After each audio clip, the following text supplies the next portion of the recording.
saya akan meresum 6 materi dari acara LKMMTB. Yang pertama yaitu materi analisis kondisi lingkungan atau ANAKOLING. Yang kedua, rencana kerja dan kepanitiaan. Yang ketiga, administrasi dan kesekretariatan. Keempat, pengendalian motivasi. Kelima, pengembangan program kerja, dan keenam yaitu optimalisasi kegiatan mahasiswa dalam pengembangan soft skill dan hard skill. Baik, langsung saja ke video materinya. Selamat menonton. Baik, untuk yang materi pertama yaitu analisis kondisi lingkungan atau dapat disingkat sebagai ANAKOLING. ANAKOLING terdiri dari 3 kata yaitu analisis, kondisi, dan lingkungan. Analisis sendiri dapat diartikan sebagai penyelidikan atau pengamatan terhadap suatu peristiwa untuk mengetahui keadaan yang sebenarnya. Kondisi dapat diartikan sebagai keadaan sesuatu yang secara langsung maupun tidak langsung yang menyebabkan perubahan. Dan lingkungan dapat diartikan sebagai keadaan sekeliling dan sekitar kita. Jadi, ANAKOLING dapat diartikan sebagai sesuatu kegiatan mengamati, menganalisis secara terperinci, terarah, dan sistematis dalam melakukan kegiatan. Tujuan dari ANAKOLING yaitu yang pertama, mengambil suatu tindakan sesuai dengan kondisi dan situasi yang ada. Kedua, mencegah terjadinya kegagalan.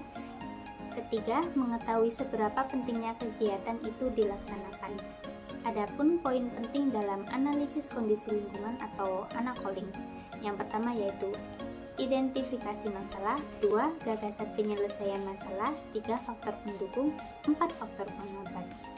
Dan adapun sumber masalah dari ANAKOLING.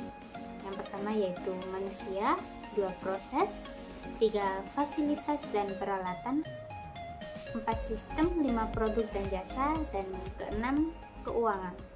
Dan metode yang dilakukan dalam ANAKOLING sebagai berikut. Yang pertama, kekuatan. Yang kedua, kelemahan. Yang ketiga, peluang. Dan yang keempat adalah ancaman. Oke, next ke materi yang kedua. Baik, untuk yang materi kedua yaitu rencana kerja dan kepanitiaan. Kegunaan rencana kerja yang utama adalah sebagai alat perencanaan dan manajemen yang menghasilkan kerangka kerja untuk perencanaan kerja sekaligus sebagai pengaruh dalam melaksanakan suatu pekerjaan. Proses dalam perencanaan rencana kerja yaitu yang pertama, proses akademis, yang kedua, proses partisipatif, yang ketiga, proses bottom up dan top down. Tahapan dalam penyusunan rencana kerja. Yang pertama, penyusunan rancangan rencana kerja. Yang kedua, penetapan rencana. Yang ketiga, pengadilan pelaksanaan rencana kerja. Dan yang keempat, evaluasi rencana kerja. Baik, next ke materi yang ketiga. Baik, materi yang ketiga yaitu administrasi dan kesekretariatan. Administrasi kesekretariatan adalah keseluruhan proses pelaksanaan rangkaian kegiatan penataan terhadap pekerjaan perkantoran dan tugas-tugas bantuan lainnya dalam rangka menjunjung kelancaran tujuan organisasi. Administrasi kesekretariatan mempunyai tujuan antara lain memperlancar lalu lintas dan distribusi informasi ke segala pihak, baik internal maupun eksternal. Perbedaan antara sekretaris dan kesekretariat. Yang pertama yaitu sekretaris. Sekretaris bertugas untuk melaksanakan pekerjaan administrasi atau tugas-tugas pribadi dari atasannya seperti mengetik surat atau berkas administrasi lainnya dan pengaturan agenda. Yang kedua, sekretariat. Sekretariat adalah satuan organisasi yang tugas pokoknya melaksanakan berbagai kerja ketatausahaan. Baik, next ke materi yang keempat. Baik, untuk yang materi keempat adalah pengendalian motivasi. Motivasi didefinisikan sebagai dorongan. Dorongan merupakan suatu gerak jiwa atau perilaku seseorang untuk berbuat. Motivasi secara umum bersifat individual sehingga masing-masing orang kondisinya saling berbeda-beda. Motivasi orang mau bertindak jika ada faktor dorongan. Faktor dorongan tersebut Ada yang menyebutnya dengan istilah yang pertama keinginan, yang kedua dorongan, yang ketiga desakan, empat kebutuhan, dan lima motivasi atau rangsangan. Adapun langkah-langkah dalam mengambil keputusan, yang pertama observasi, yang dua merumuskan masalah secara lugas, yang ketiga mengajukan alternatif lainnya, empat menentukan alternatif terbaik menurut kriteria, dan lima menguji alternatif yang dipilih untuk memecahkan masalah, dan keenam merumuskan skenario pengadilan. Baik, next ke materi yang kelima. Baik, untuk materi kelima yaitu pengembangan program kerja.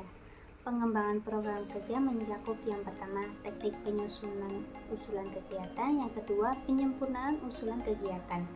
Penyempurnaan usulan kegiatan terdiri dari jadwal, sasaran, dan strategi.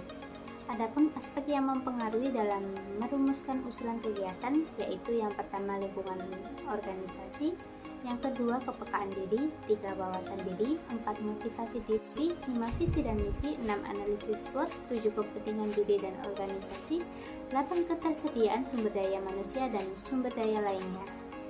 Oke, next ke materi keenam. Baik, untuk materi terakhir yaitu materi ke-6 adalah optimalisasi kegiatan mahasiswa dalam pengembangan soft skill dan hard skill di era pandemi. Soft skill adalah atribut diri serta kemampuan berkomunikasi yang merupakan sifat bawaan dan tidak dipelajari secara formal. Sedangkan hard skill merupakan kemampuan spesifik yang harus dimiliki untuk suatu pekerjaan tertentu. Apa sih pentingnya mempelajari soft skill dan hard skill? Hard skill sangat dibutuhkan dalam rangka beradaptasi terhadap teknologi, sedangkan soft skill untuk kemampuan kreativitas, kemampuan bernalar kritis, dan problem solving. Terima kasih telah menonton video saya, semoga bermanfaat. Selamat bertemu di video selanjutnya. Saya akhiri. Wassalamualaikum warahmatullahi wabarakatuh.